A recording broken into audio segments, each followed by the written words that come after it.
முந்திரி திராட்சை முழுசா இருக்கு. ஆச்சி பாயாசம் மிக்ஸ், ஒன்று வாங்கினால் ஒன்று இலவசம்.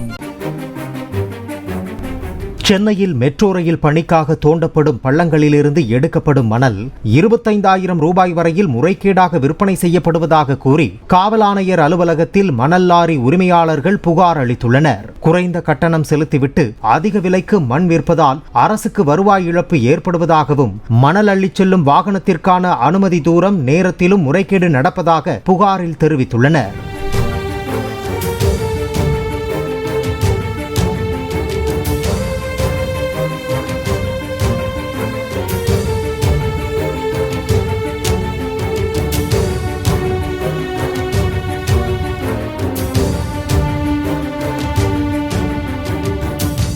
முந்திரி திராட்சை முழுசா இருக்கு. ஆச்சி பாயாசம் மிக்ஸ், ஒன்று வாங்கினால் ஒன்று இலவசம். பிளே ஸ்டோர் மற்றும் ஆப் ஸ்டோரில் இருந்து பாலிமர் செயலியை QR கோடு மூலம் பதிவிறக்கம் செய்யுங்கள். செய்திகளை உடனுக்குடன் பெறுங்கள்.